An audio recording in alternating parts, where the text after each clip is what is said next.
राहुल गांधी 2024 में पीएम बनेंगे और नरेंद्र मोदी को हराकर समझते हैं किस राज्य के अंदर राहुल गांधी को कितनी सीटें मिल सकती हैं। बात समझ में नहीं, क्योंकि उनका एक महागठबंधन है। आ रहा समझ में नहीं आ रहा, वो भी क्या है यहाँ पर कारगर कितना भूमिका निभाता है। तो सबसे पहले ले लेते हैं तमिलनाडु। तमिलनाडु के अंदर टोटल जो सीटें हैं लोकसभा की वो 39 सीटें हैं।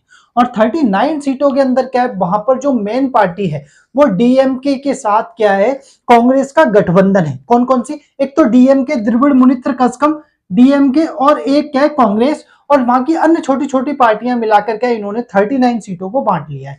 जिसमें 39 में से 22 सीटें जो है वो डीएमके के पास है, 10 सीटें जो है वो क्या है कांग्रेस के पास है, और करीबन करीबन मान के चल लो कि अब बचा कितना, 10 22 कितना हो गया जी, 32 और बचा कितना आपकी 7 सीटें।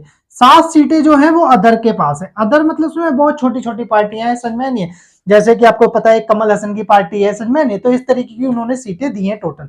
तो अब यहाँ पर जीतने के कितने चांस है, आप भरोसा नहीं करोगे। वहां पर एक और जो पार्टी है वो एआई है, क्या AIADMK, इसका मतलब यह है ऑल इंडिया अन्ना द्रविड़ मुनेत्र कझगम, समझ में नहीं।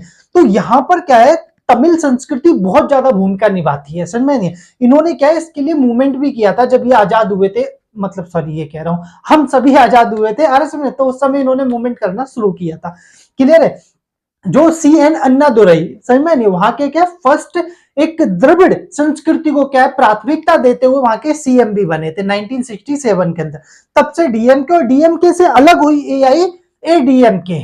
बात समझ में आ रही है नहीं आ रही है, ठीक है। तो इन दोनों पार्टियों का डोमिनेंस रहा है। अगर कोई भी नई पार्टी आकर वहां पर क्या नहीं कर सकती, अपना वर्चस्व नहीं निभा सकती है जल्दी।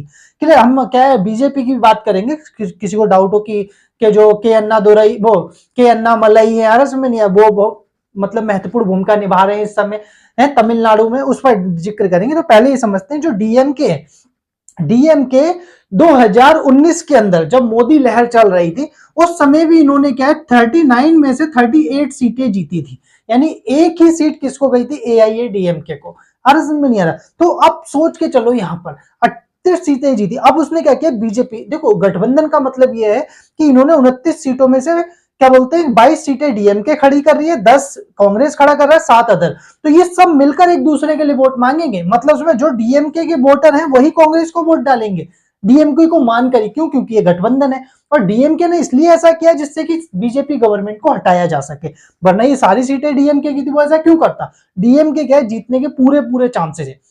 देखो के अन्नामलई बहुत ज्यादा भले क्या है मेहनत कर रहे हो, समझ में नहीं है, पर किसी भी क्या है राजनीति के अंदर लोगों के दिल में बसने में समय लगता है। उन्होंने तो मात्र करीबन करीबन 3 महीने से देख रहा हूँ वो बहुत ज्यादा एक्टिव है। अरे समझ में नहीं आ रहा। जैसे हमारे ध्रुव राठी, अरे समझ में 3 महीने से ज्यादा एक्टिव है, तो इनका इम्पैक्ट कुछ ज्यादा नहीं पड़ने वाला है, समझ में नहीं। तो के अन्नादुरई का भी आप रिजल्ट देखोगे ना तो कुछ ज्यादा सीटें, मतलब ज्यादा वोट भी नहीं पड़े होंगे इनको, समझ में नहीं है। क्योंकि इनकी ज्यादातर स्पीचें सुन रहा हूँ इंग्लिश में स्पीच है, अर्ज में नहीं है। तो सोचो वहां की जनता को जो इफेक्ट डालना है उसके लिए तो आपको तमिल भाषा में क्या देनी चाहिए, स्पीच देनी चाहिए। वहां की जनता उसको क्या प्रभावित हो उससे, समझ में नहीं है। चलो वो अलग बात है, समझ में नहीं है। बीजेपी ने भी अपना गठबंधन बनाया है पर वो इतना ज्यादा कारगर भूमिका नहीं निभा रहा है मेरे हिसाब से तमिलनाडु के अंदर। अगर चाहें तो 4 जून को देख लेना, ज्यादा से ज्यादा क्या है 1 सीट 2, अरे ये मैंने अपनी तरफ से दे दी है, रियल में इतना नहीं आने वाला है। क्लियर है। तो यहां से करीबन करीबन कांग्रेस को 10 सीटें मिल जाएंगी। क्लियर है। डीएमके को यहां से करीबन करीबन मान के चलो 22 में से 20 सीटें मिल सकती है। क्लियर है। अदर्स में भी क्या 1-2 खोने के चांसेस है, वरना इनको क्या वही 38 सीटें की उम्मीद रहेगी। क्योंकि वहां पर तमिलनाडु में ऐसा कोई खास मतलब उसमें उलट पुलट देखने को नहीं मिली है। बात समझ में नहीं है। राजनीति में बदलाव जब भी आता है जब कोई उलट पुलट हो। जैसे कि मान के चलो सेंट्रल गवर्नमेंट है, सेंट्रल गवर्नमेंट 2014 में कब उखड़ी, बस समझे। बीजेपी क्यों आई, क्योंकि क्या है इन पे भ्रष्टाचार के आरोप कितने लंबे समय से लग रहे थे। अरे समझिए, और क्या बोलते 2010 के अंदर जो क्या बोलते हैं इनका अन्ना आंदोलन आया, समय अन्ना हजारे का जो आंदोलन आया इंडिया अगेंस्ट करप्शन। तो देखो 2010 से लेकर 14 4 साल जनता ने क्या दिमाग में ये बात भ्रष्टाचार को लेकर आए दिन जब क्या न्यूज में आने लगा, तब जनता ने अपना मन बदला, समझ नहीं। तो फिर क्या है 2014 में सिर्फ 44 सीटें आई। बात समझ में ही नहीं। तो ऐसे जनता का मन बदलता है, जो 2 महीने पहले एक्टिव हो जाने से कुछ नहीं होता। बात समझ में ही नहीं है। तो ये सबसे बड़ी भूमिका है कि डीएमके मतलब क्या बोलते हैं कांग्रेस को यहाँ पर 22 सीटें मिलेंगी। क्या देखते हैं राहुल गांधी हरा सकते हैं, प्राइम मिनिस्टर को समझते रहते हैं नहीं, पूरा फैक्ट और ज्यादा फैक्ट जानने हो चैनल को सब्सक्राइब कर लो। मैं कहना भूल जाता हूँ, आप करना भूल जाते हो। सबसे बड़ी दिक्कत क्या है कि अगर ज्यादा फैक्ट की बात करेंगे वीडियो लंबी बन जाएगी यार, और हम नहीं चाहते कि आपके लिए, वरना मैं तो एक फैक्ट लेकर चलूं। समय लोग कहते हैं कि इसमें फैक्ट क्या है, अर्ज में नहीं है।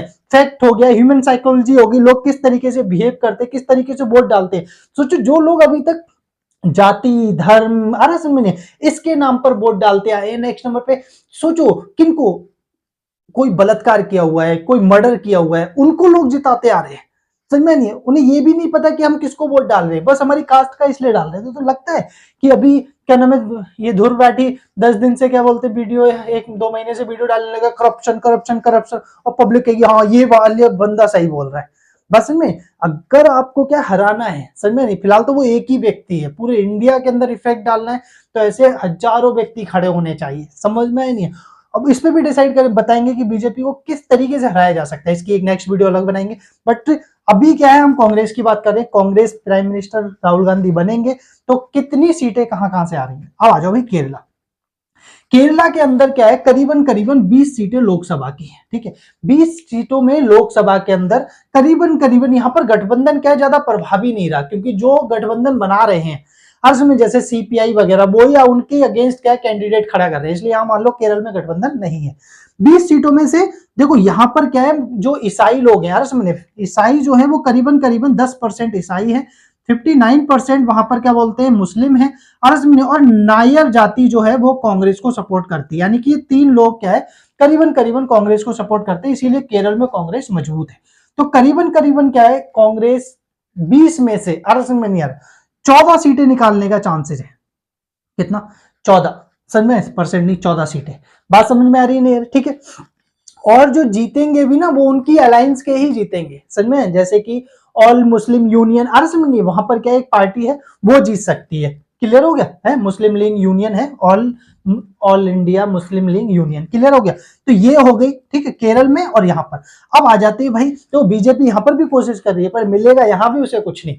बात समझ में ही नहीं रही, ठीक है। बट ये बीजेपी अच्छी कोशिश कर रही है साउथ में, यार समझ, ये नहीं कह रहे नहीं कर रही है, पर अभी यहाँ पर उनके बुरे हाल है। चलो भाई छोड़ते, यहाँ पर ले लेते हैं कर्नाटका। कर्नाटका में तो पता ही है सिद्धार्थ मैया आरएस में नहीं, वो वहां के क्या सीएम भी है इस समय, कर्नाटका में बीजेपी को हराया भी है। तो समझते हैं कर्नाटका में कितनी सीटें हैं टोटल। कर्नाटका में टोटल सीटें जो हैं वो 28 है,